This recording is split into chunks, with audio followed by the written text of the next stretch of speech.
Venez me soutenir. Hein. Merci Tania. Merci ma Tania. Salut ma fille.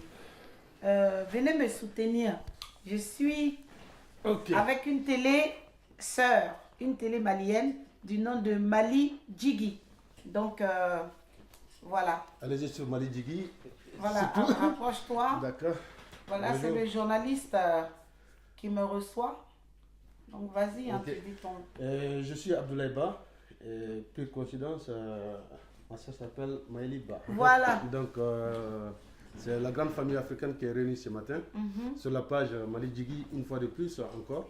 Je suis très très heureux aujourd'hui de recevoir Maëli Ba, une activiste, une chanteuse engagée, reggae, c'est tout, pour la cause africaine, la cause humaine, on va dire, en même temps. Voilà, le combat est multidimensionnel et on va dire, national. Parce que seule la lutte libère. Nous avons tous développé ce concept-là de part et d'autre. Nous rappelons qu'il fut des moments où la Côte d'Ivoire était voilà, confrontée à une rébellion pendant des années, et puis qui a vu l'avènement d'Alassane Draman Ouattara et qui a conduit M. Laurent Gbagbo à la Cour pénale. Aujourd'hui, nous allons débattre encore une fois de plus. La première émission, c'était avec Marie-Paul Babli, juriste, qui nous a honoré ce matin en nous recevant chez elle.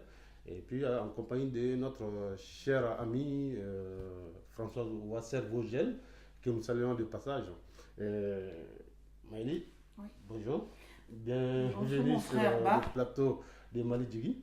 Aujourd'hui, nous allons aborder la liberté conditionnelle au lieu d'un acquittement de M. Laurent Gbagbo. Et vous qui êtes activiste, en les jours passés, on vous a vu dans les métros parisiens voilà, dénoncer la France-Afrique, entre autres. Et puis, le lendemain de la ou à la veille de la liberté conditionnelle, vous avez fait un post révélant, disons, sur Mediapart, disons, vous avez fait une reprise de Mediapart qui révélait les liens douteux entre Ouattara et Sako, et puis le roi du Maroc, puis voilà. Donc, moi, ça a attiré vraiment mon attention. Donc, d'où mon intérêt aujourd'hui de faire cette émission avec vous pour expliquer aux Maliens aussi, qui, comme vous le savez, le Mali est confronté à une crise post-électorale également, donc qui n'est pas encore exagérée jusqu'à un certain niveau, mais seulement qui peut l'être aussi. Donc, qui peut peut-être se terminer, je ne le souhaite pas, peut-être par la déportation de certains à la Cour pénale internationale. Mais aujourd'hui, est-ce qu'une liberté conditionnelle au lieu d'un acquittement arrange la réconciliation nationale en Côte d'Ivoire? À quoi ça vous inspire, cette liberté conditionnelle déjà?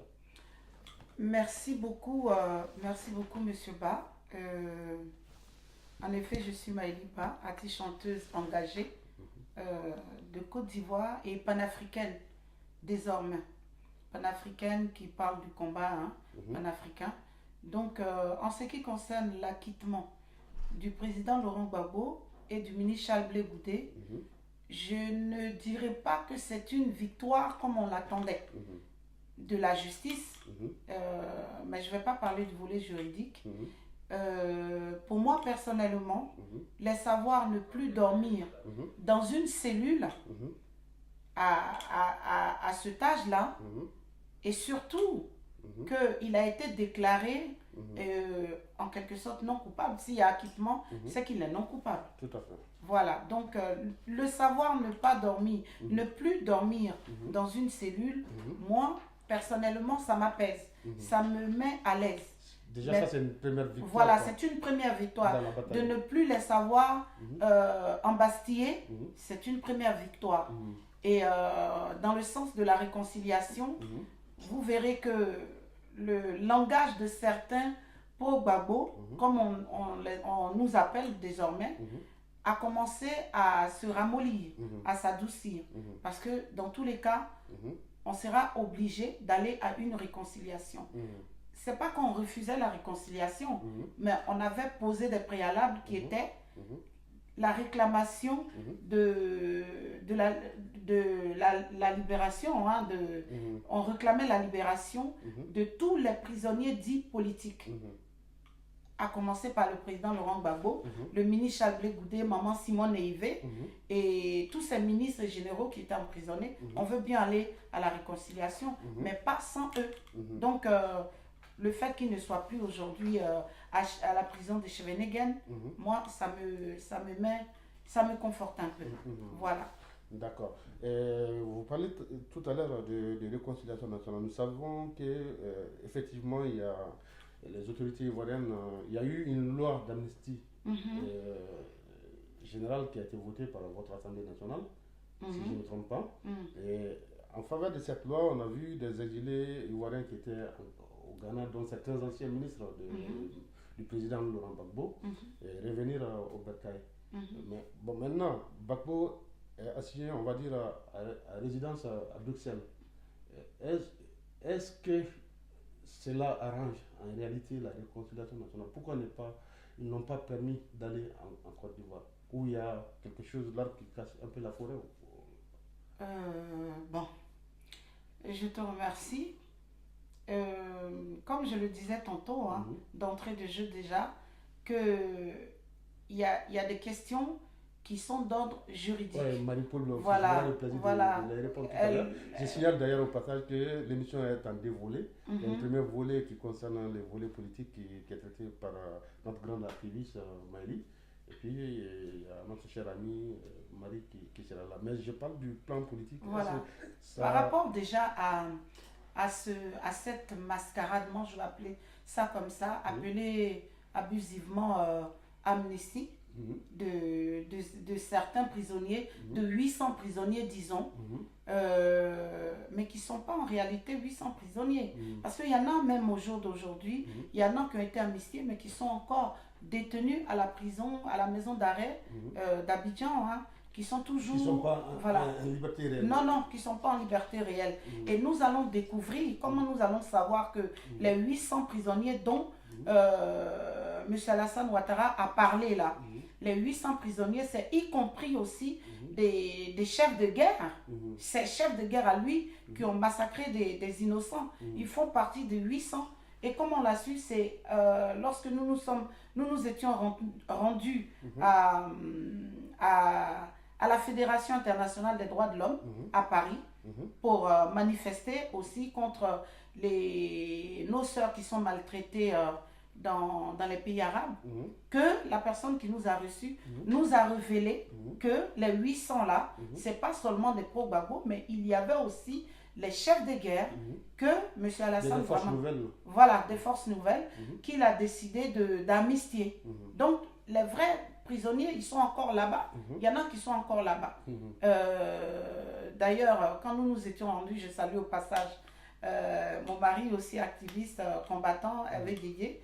Quand nous nous étions rendus là-bas, voilà, c'est avec effarement qu'on a appris que les 800, c'était pas seulement les pro-Gbagbo.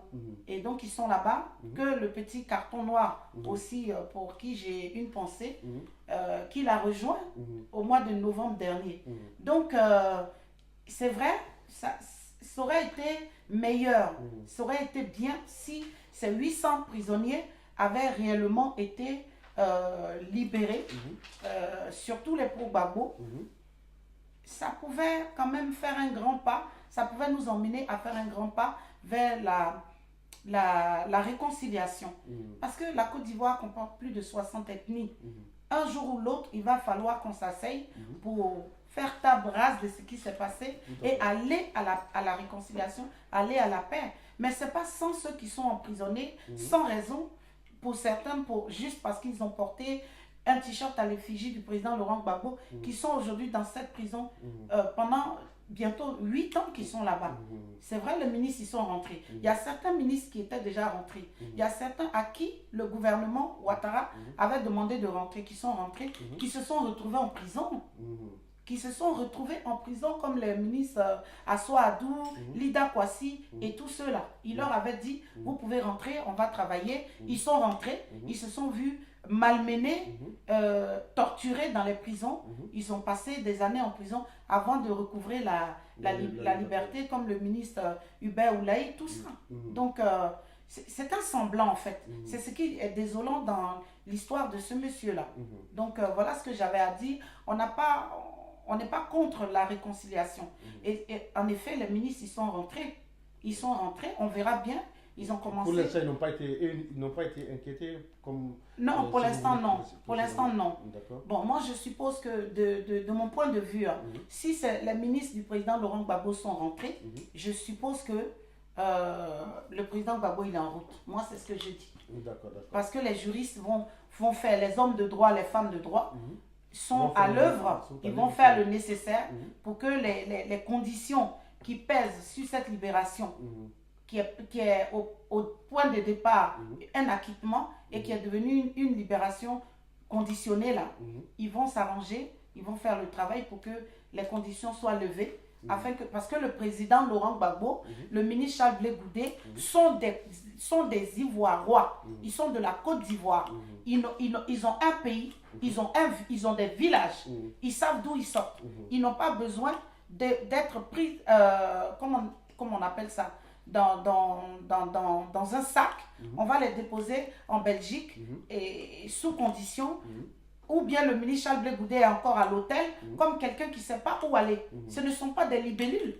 Ils ont une patrie, ils ont un pays qui s'appelle la Côte d'Ivoire. Ils ont été libérés, qu'on respecte le droit et qu'on les laisse rentrer chez eux. Le président Laurent Gbagbo est de Mama, le ministre Charles Blé Goudé est de Blouson, je crois. Non, pas, j'oublie un peu le nom du village, mais c'est dans la région de Ouagayo. Donc, ils ont, même si on ne veut pas les voir à Abidjan, ils peuvent aller dans leur village, s'asseoir là-bas. Ils n'ont pas besoin d'avoir ce semblant de liberté là, mais comme je le dis, les hommes et femmes de droit sont à pied d'œuvre pour que ces conditions-là soient levées, afin que le président et le ministre regagnent leur pays, afin que nous ayons une réelle réconciliation. Une réelle réconciliation. Bon, parlant de réconciliation, nous avons vu qu'il y a le RHDP qui a fait son congrès récemment. Bon, au cours du congrès, il y a le président Alassane Ouattara qui avait annoncé que le président de l'Assemblée nationale allait démissionner, ce qui a été réel. Mais bon, après, on a vu des déclarations quand Soro Guillaume a fait une vidéo en disant que M. Ouattara l'a appelé en colère, machin, tout ça, que voilà, il ne voulait pas amener d'autres problèmes, parce que lui veut une vraie réconciliation en Côte d'Ivoire. Donc c'est ce qui a fait que finalement il a cédé et qu'il a accepté la démission. Quel est votre commentaire sur ça? Voilà, je vais vous dire sincèrement, je n'ai pas l'habitude d'avoir une langue de bois. Moi, je dis les choses telles sans tabou. Voilà, sans tabou. Elles me viennent dans la tête, je le dis. Monsieur Alassane Ouattara est une calamité. Pour la politique en général dans le monde, monsieur Alassane Ouattara est une honte pour l'Afrique, pour l'Africain et l'Africaine que je suis, que nous sommes, c'est une honte. Voilà. Ce pseudo, comment ils ont appelé ça? Le congrès, voilà. Le pseudo-congrès dont ils ont parlé, excusez-moi, parce que ça commence à monter un peu. Le pseudo-congrès dont ils ont parlé.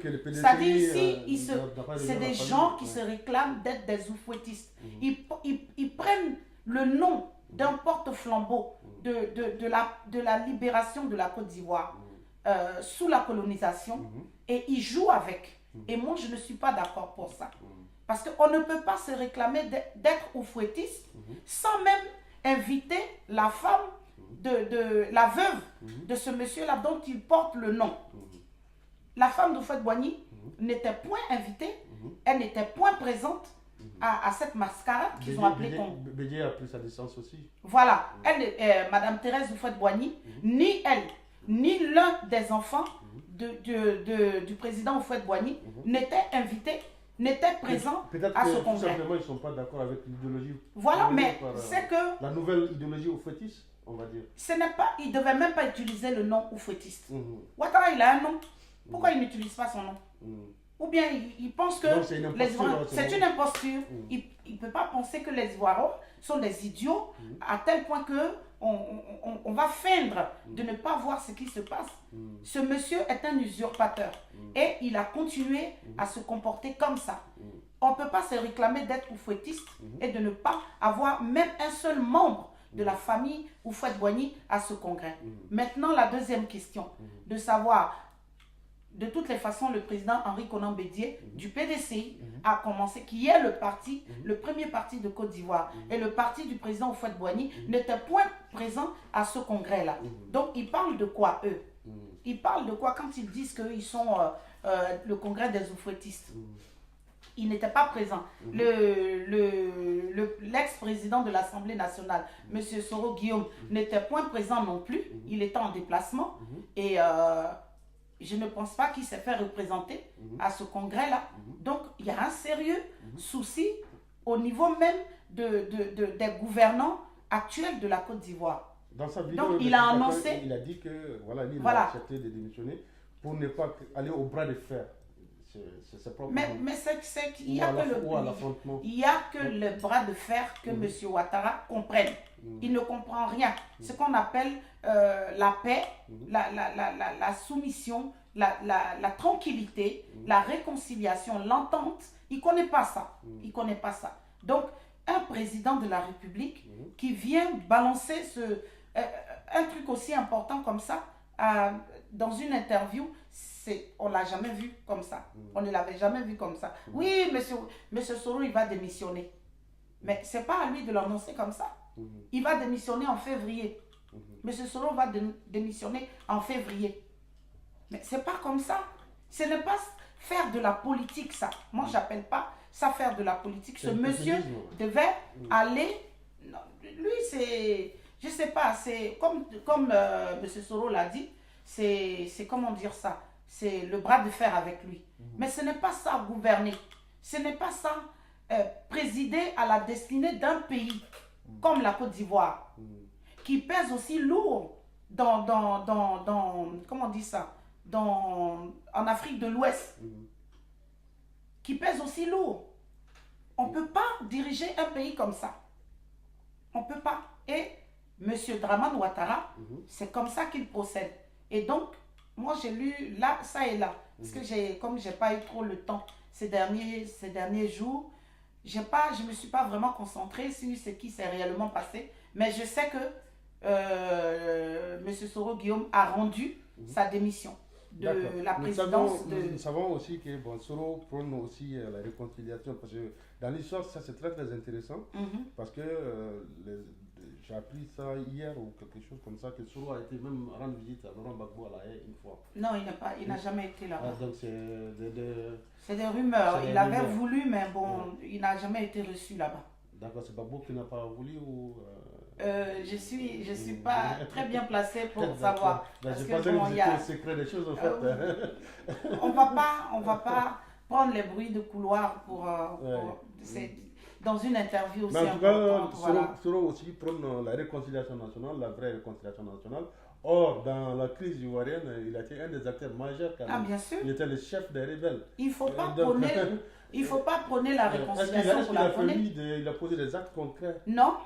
Pour cette réconciliation. Est-ce qu'il est parti vers la famille FPI, le parti du président Gbagbo? Non, c'est même au-delà d'aller vers les partis politiques.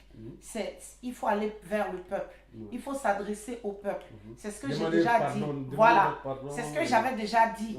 Mais, comme d'habitude, j'ai eu, mon mari et moi, on a eu droit à des insultes, mais ça ne peut pas tuer quelqu'un. On est africain. Et puis, quand on est aussi engagé que nous, on ne doit pas toujours nous caresser dans le sens du poil. Et ce que j'ai l'habitude de dire, même le pape, il ne fait pas l'unanimité. Voilà. Mais c'est une vraie question que tu poses là. Tu ne peux pas solliciter quelque chose de quelqu'un sans poser un acte à l'endroit de cette personne.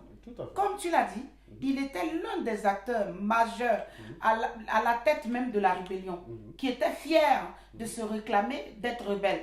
Il a même écrit un bouquin dans lequel il se réclamait d'être un rebelle et pourquoi il a choisi la rébellion.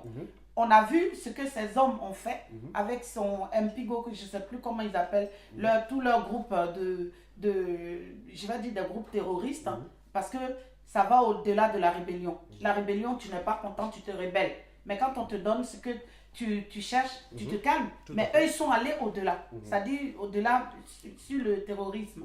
Voilà. Et ils ont massacré. Soro était à la tête des cortèges.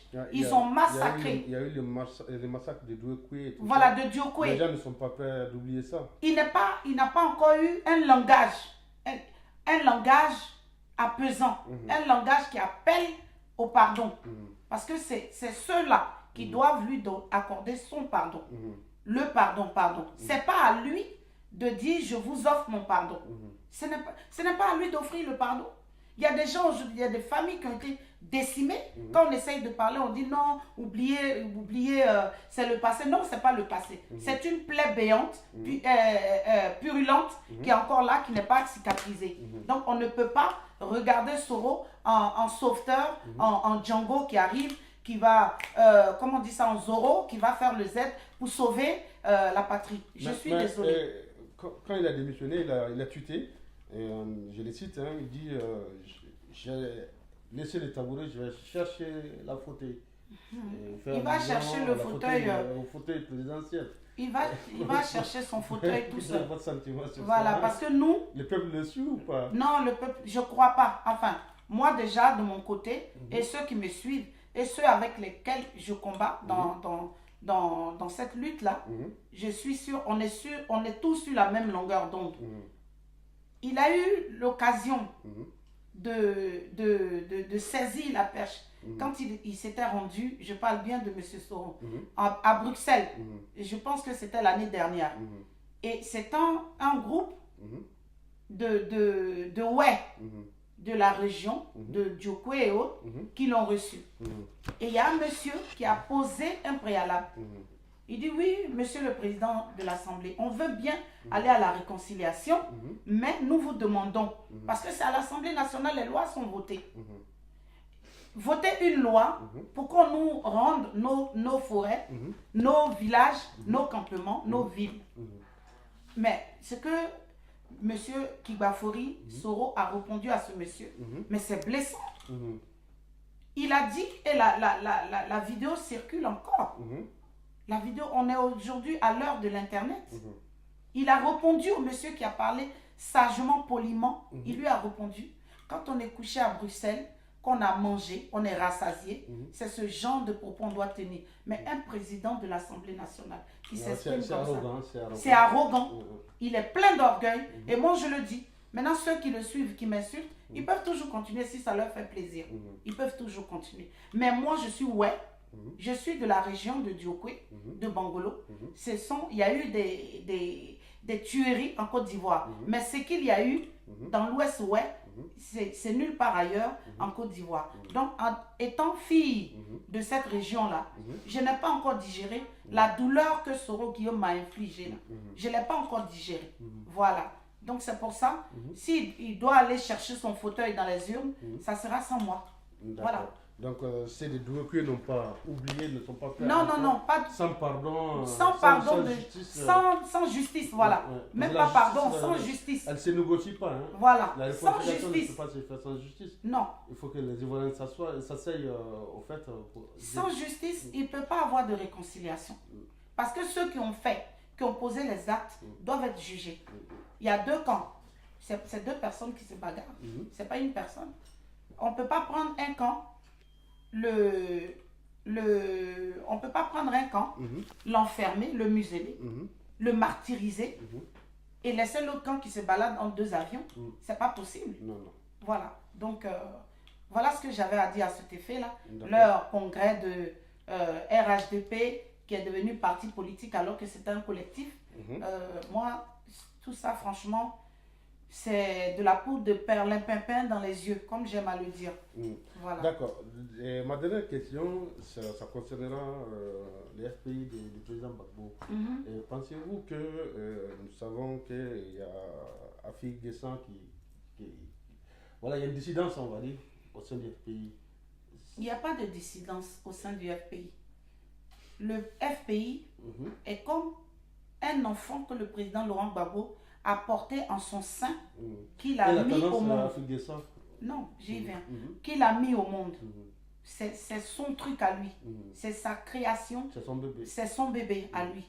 Et il a appelé des frères, comme Feu, le président Aboudraman Sangaré qui n'est plus. Il les a appelés, il les a fait asseoir et dit voici mes idées. Comme l'ambassadeur Kokora, voici une idée que j'ai. Qu'est-ce qu'on en fait?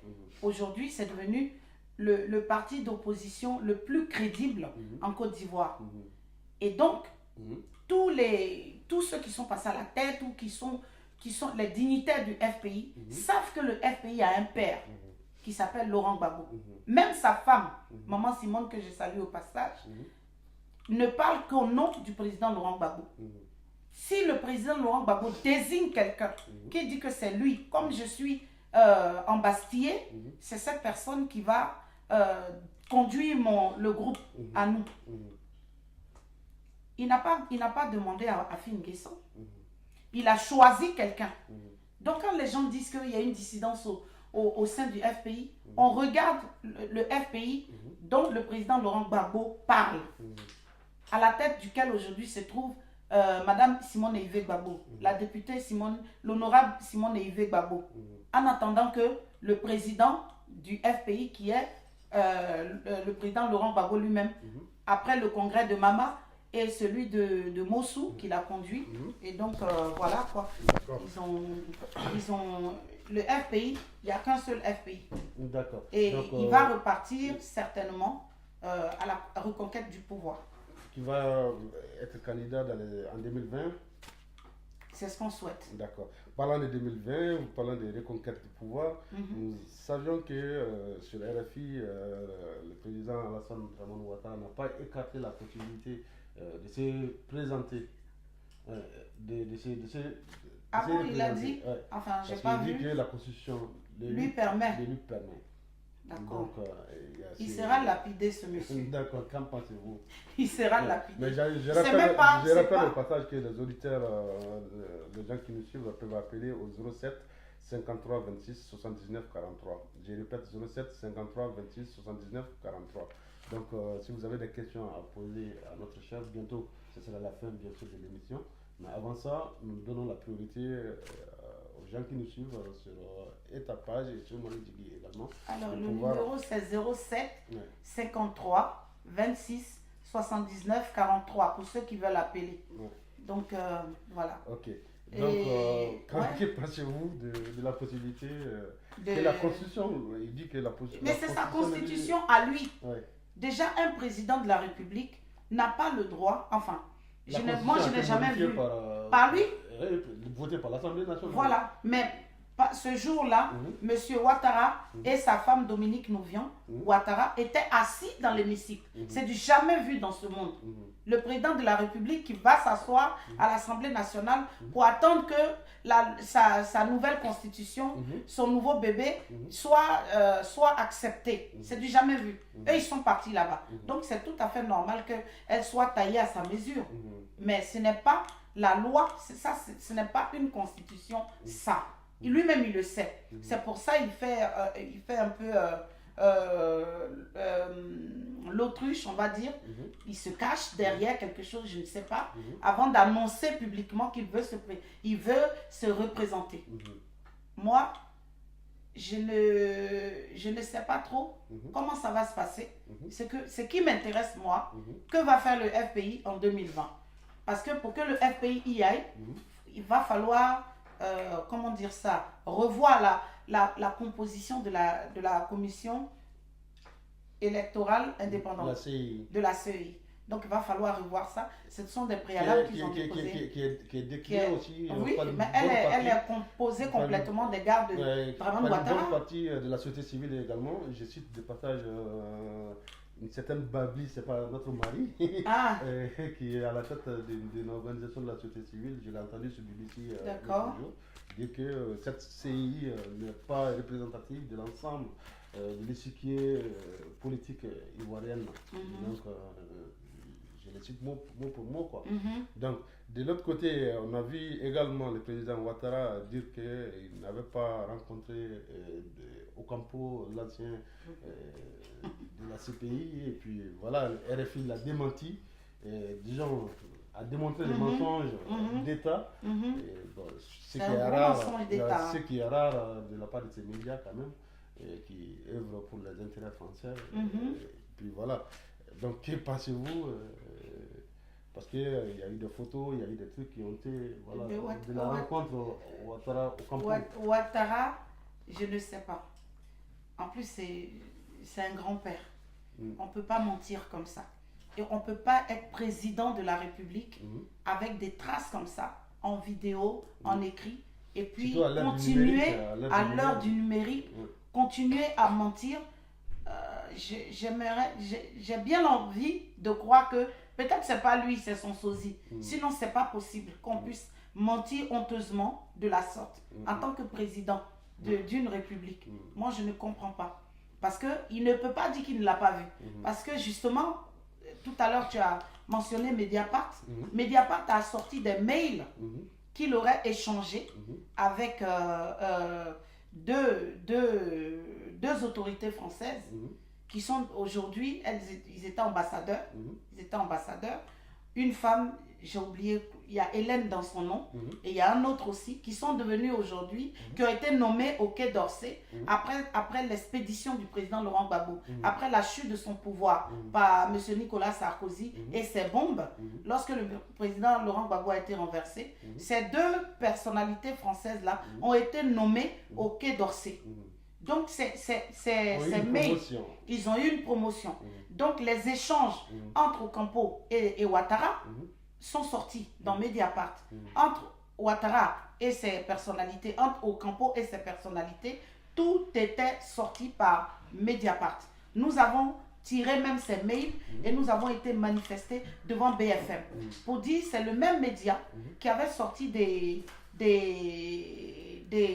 informations sur M. Nicolas Sarkozy et Madame, comment elle s'appelle la dame qui est Bettencourt, Madame Bettencourt, des choses qu'il avait niées et qui sont sorties, que Mediapart a sorti. Et aujourd'hui, ça a concouru à la chute de Nicolas Sarkozy.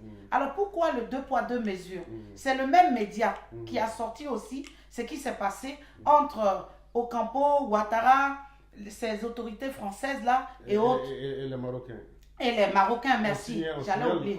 Et les Marocains. Que le mari de Ben Souda est d'origine marocaine. Il est juif d'origine marocaine.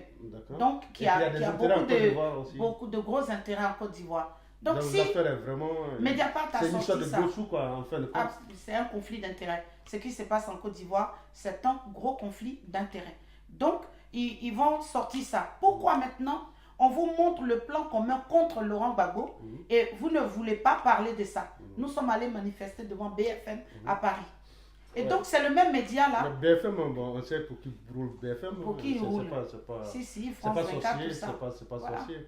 Donc, raison pour laquelle nous essayons de mettre des médias alternatifs comme Mali Djigui, comme d'autres pages, comme la Nouvelle Révolution panafricaine. Je salue tout le numéro, la personne dit. Le numéro c'est 07 53 26 79 43. Je répète 07 53 26 79 43. Oui. Vous pouvez appeler. Donc voilà, Mediapart a tout sorti. Mediapart a tout sorti. Sort toujours les choses. Mais les gens feignent de ne pas voir tout cela. Et voilà. Ouattara a toujours menti.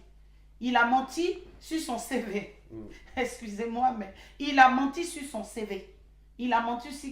Même aujourd'hui, on se pose la question de savoir s'il était réellement un économiste, s'il a réellement travaillé même au FMI. Parce que vu combien de fois le monsieur raconte des comptes vérités. Il y a une vidéo qui refait surface parlant de ses origines, et puis une autre vidéo qui circule depuis 2 jours aussi, parlant de de la gestion de fonds de Houphouët-Boigny par sa femme, qui s'appelait à l'époque Dominique Folleron, et puis voilà, et les propriétés immobilières ici, et puis les faux en écriture faites par certaines personnes pour voilà, faire sortir, dépenser l'argent de fait Houphouët-Boigny. Bon, tout ça, je pense que nous allons encore faire une autre émission. Je suis parce que là. Ces vidéos-là m'ont beaucoup interpellé. Il n'y a pas de souci. Il y a des choses à redire parce que ce sont des inventions. Voilà, donc nous prenons... Allô, oui? Oui, bonjour. Ok, ne quittez pas une seconde. Oui, nous vous écoutons. Votre nom et prénom, s'il vous plaît? Mon nom, c'est M. Ndré. Oui. Et voilà, peut-être féliciter la télévision là. Oui. Et puis voilà, apporter mes encouragements en fait. Nous vous remercions infiniment. Merci. Quelle est votre question? En fait, c'est pas une question, c'est pour un ajout en fait par rapport à ce qui se dit en fait. Oui. Voilà. D'accord, nous vous écoutons.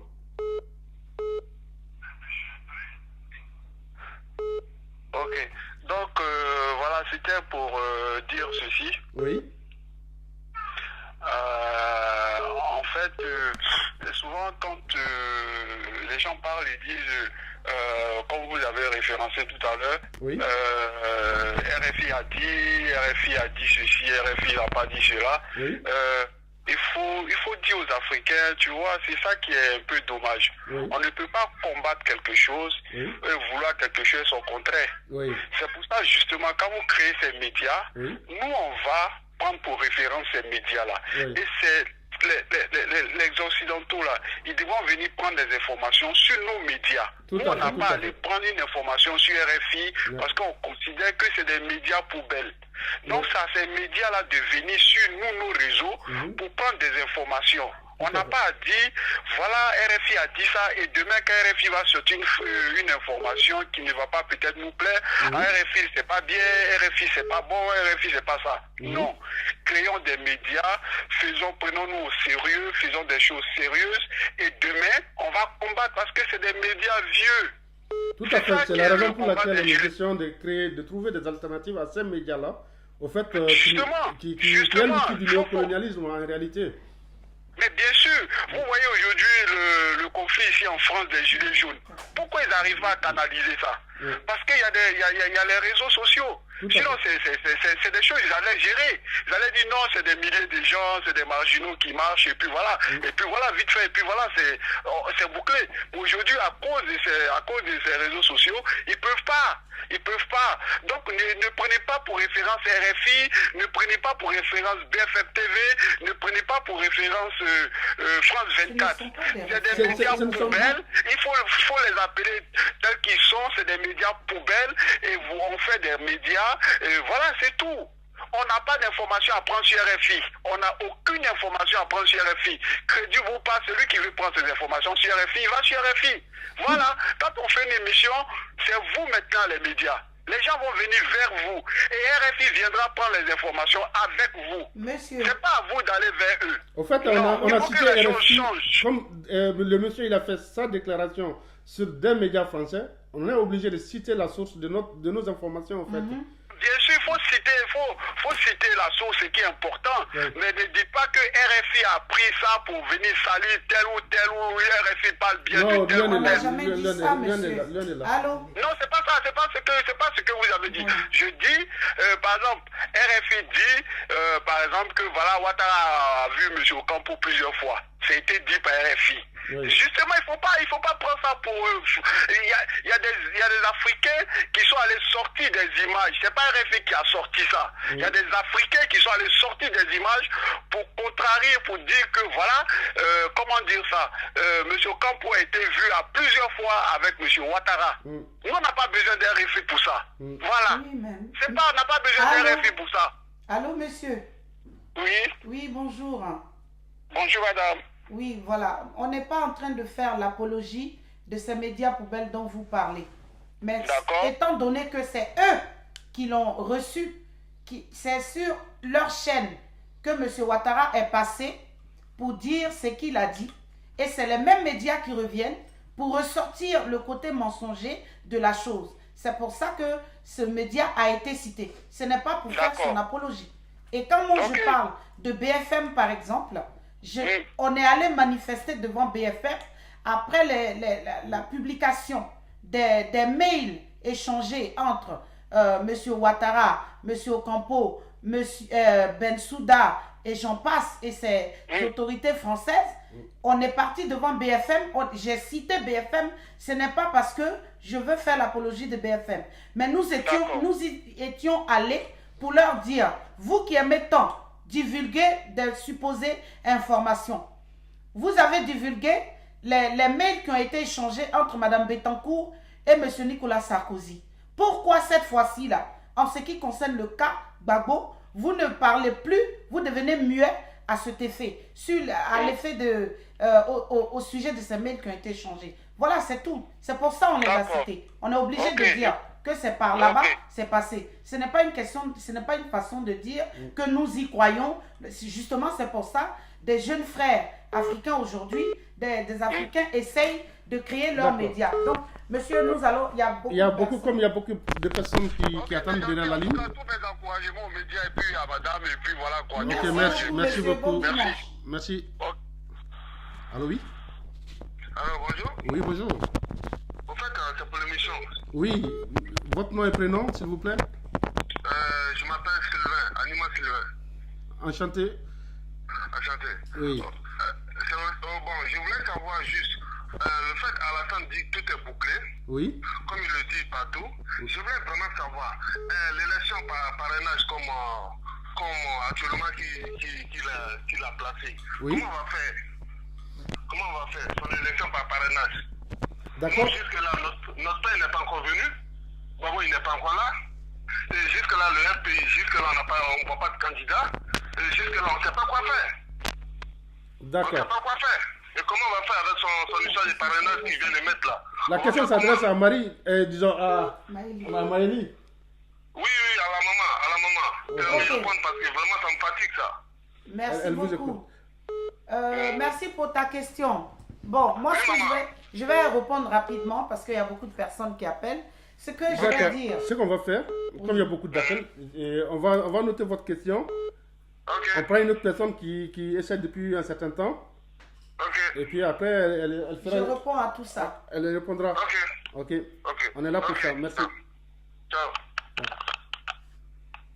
D'accord. Maëlie, en attendant que l'autre auditeur, le 09, vous pouvez rappeler. La ligne est libre. La question, comment on fait pour les parrainages dont il parle? Oui. Allô, oui? Oui, bonjour. Allô? Oui, allô, oui? Oui, bonjour. C'est Oui, pour bonjour. Votre nom et prénom, s'il vous plaît? C'est Serge Robé. Serge Je vais Robé. rappeler là sur mon portable parce que le fixe est... Allô? Oui, allô, oui? Je vais rappeler sur le portable parce que mon fixe est déchargé là. Ok, il y a quelqu'un, on prend quelqu'un d'autre en attendant. Allô, oui? Allô? Allô? Oui, bonjour. Oui, bonjour. Ouais. Oui, votre nom et prénom? Comment? Vous appelez pour l'émission? C'est juste pour l'émission. Oui. Votre nom et prénom, s'il vous plaît? Comment? Votre nom et prénom, présentez-vous, s'il vous plaît. Ah, d'accord. C'est Christophe Zokou. Christophe, ok. Quelle est votre question? Comment? Quelle est votre question? Non, c'est pas une question, c'est un additif. Ok, Et je vais apporter une petite argumentation, quoi, une petite remarque. ok, on vous écoute. Non, je pense dire que je voulais juste dire à propos de... Quelle est votre question? Des relations Oui, de M. Ouattara et Ocampo. Les relations qu'il dit, oui, qu'il a quasiment reniées.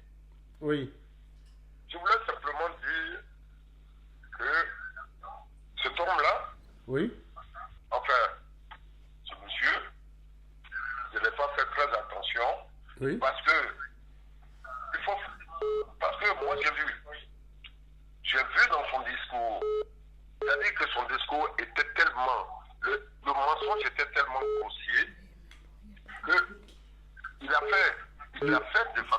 D'accord. Venez-en au fait, comme il y a beaucoup de personnes, soyons... Il a fait de façon délibérée. Oui. Il n'a même pas gâté le moment où il a eu le premier. Ça, c'est un petit truc que je voulais. C'est-à-dire, c'est un petit truc que je voulais souligner pour dire que de ne pas faire attention. C'est-à-dire, on ne doit pas se tarder, on ne doit pas s'attarder. Ok. Sur les mensonges de M. Ouattara. Merci. Ok, merci. Il y a, comme il y a beaucoup de personnes... Oui. Désolé. Ah, mais oui, c'est ça. D'accord. C'était quoi? Il a dit.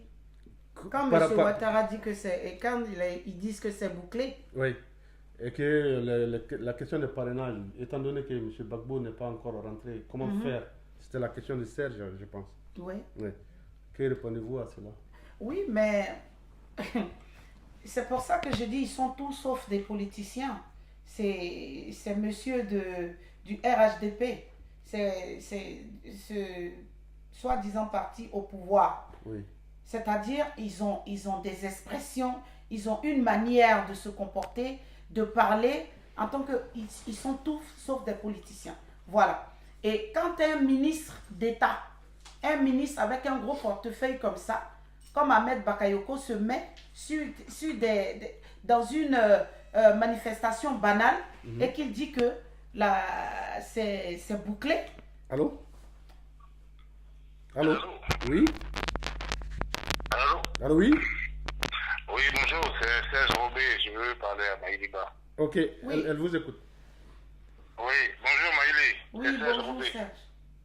Oui, ça va? Ça va, merci. Ok, tout à l'heure tu as parlé du président Assis concernant, enfin du FPI, la division du FPI concernant la présidence, tout ça. Je voulais clarifier quelque chose qui me paraît un peu bizarre. Certainement que tu ne comprends pas, enfin que tu ne sais pas. C'est que le FPI, c'est une association qui est régie par des tests. Voilà. Le FPI n'est pas une propriété privée de Gbagbo. Le président Gbagbo. Nous tous on est Gbagboïstes, hein, tu me connais certainement, tu le sais. Tu comprends?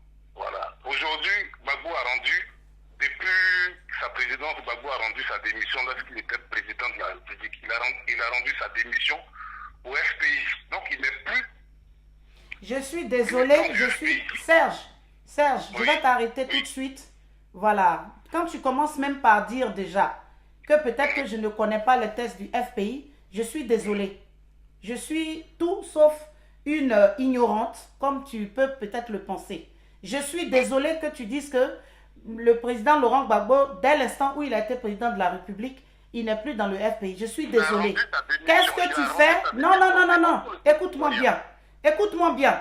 Peut-être que c'est toi qui ne sais pas aussi, mais quand il y a eu le congrès de Mama, il a été reconduit à la tête de son parti. Si tu n'es pas au courant. Je te l'annonce. Non. Je te l'annonce. Il n'a pas créé. Ce n'est pas Afin Guessan non plus. Ce n'est pas Afin Guessan non plus qui a créé le FPI. D'accord? Non. Il y a trop de gens qui appellent. Il y a des gens qui sont morts pour le FPI. J'ai dit. Il y a trop de gens qui appellent. Il y a trop de gens qui appellent. On s'en fout de lui. Ah, d'accord. D'accord. Je pense que... il n'a rien à dire. Je vais lui répondre ici. Voilà, monsieur Robé, on ne se connaît pas. Peut-être j'ai entendu le nom. Mais le FPI, là, ce n'est pas un abouti qui a été tué, qui est au milieu d'une intersection de voies que vous avez trouvé, que vous avez ramassé, tout grassouillé pour emmener chez vous. Le FPI appartient à des gens, à des têtes pensantes qui se sont assises pour réfléchir de ce que ça va être. Donc vous ne pouvez pas venir pour dire non, c'est pour nous. Comme Laurent Gbagbo, c'est pas une propriété. Mais vous êtes sérieux dans ce que vous dites? Vous êtes sérieux? Bon, le débat même n'est même pas là aujourd'hui. Le président Gbagbo a été reconduit à la tête de son parti. Il n'est plus président. Ils l'ont enlevé. Il est de la présidente de la République de Côte d'Ivoire. Au congrès, lors du congrès de Mama, il a été reconduit. Lors du congrès de Mossou, Laurent Gbagbo a été reconduit. C'est Laurent Gbagbo qui est à la tête du FPI aujourd'hui. N'en déplaise à ceux qui ne veulent plus entendre parler de lui. que vous soyez Gbagboïs ou pas, dites à votre gars, dites à Afin Guessan d'aller créer pour lui. Il n'a qu'à prendre ses amis, ses gars comme lui, et puis aller créer pour vous. Ça là, c'est pour... Que vous le vouliez ou non, c'est pour Laurent Gbagbo. Ce n'est pas... le FPI n'est pas apparu par un claquement de doigts pour dire il est apparu, il n'appartient à personne. Désolé, il appartient à quelqu'un. Okay. Voilà. Nous remercions tous ceux qui nous ont suivis. Voilà. Parce que le temps faisant, le temps passe. Le temps passe. Il y a un deuxième volet, le volet juridique qui va suivre cette émission. En attendant, on est obligé d'interrompre. Oui, il n'y a pas de souci. Je suis là. Seulement, je suis ravi, vraiment. Vous avez été vraiment brillante dans vos réponses. Merci beaucoup. En folie billet pour négocier avec moi du lacan Anthony et en flabagamale mon bec en fleur et il s'agit du lacan de mon fou. Mon fou. Bon. Comment dire en débat en badeu m'a fait qu'à faux ne trobe Maïli Baye n'bara Côte d'Ivoire mais donc il est là nanabi Mali Digia télévision quand kakuma ani alouye doni ambetu ye mokeleye fara anya dugu farafi tubabu nunu ba fe ka bo anu boro antena oto akanoto ankonoto ko kanya finge kanya c'est ça non j'avais ko da nga kelenya tien voilà au kana tien akano fle ka so ba tien obe nana malila ni o nana malila o ba foko ouais politique mi be o yoro la ni o mai mais ni o nana o te sigi Bamako o be tagala dans les provinces comment on dit ça dans les petits villages voilà o be tagala o yoro la ka finge sanu nunu nyini sanu nunu lebe mo mi be mo fara donc akano fle akana sigi ambe nyon black nyon fait ka ke mo keleye kasro ambe farafi tubabu nunu ambe se ko gbe ni an kumala ni ani kankeleye ambe se ko gbe donc abe comment on dit on se met ensemble on se met en gadja ka keleye voilà anka voilà anga faranyona ka ke mo keleye ka mo nunu gbe parce que l'Afrique anya doulé antale mo sitate anutale akana fle parce que c'est le comment on dit avenir de nos enfants anya de nounou oya doulé anu ya doulé ata de nounou ya doulé en bas nounou ya doulé en fa ya doulé donc akana sigi kan anu kelepe fle kasro obe na bo anu boro ale lomba fait ka fo anu mabi vraiment merci beaucoup. Merci beaucoup à Mali Djigui. Je suis toujours là pour beaucoup. Si vous avez besoin de moi, je suis toujours là. D'accord, restez connectés et puis dans une dizaine de minutes, nous allons commencer le deuxième volet de notre émission spéciale aujourd'hui sur la Côte d'Ivoire. Ce sera le volet juridique sur la liberté conditionnelle de M. Laurent Gbagbo. Et Maïliba, merci beaucoup. À très bientôt pour notre émission. Merci. Et sur la question ivoirienne, ou peut-être malienne même. Oui. Parce que, voilà, tout se ressemble finalement. Tout se ressemble. Ouais, merci beaucoup. Bonne journée. Merci.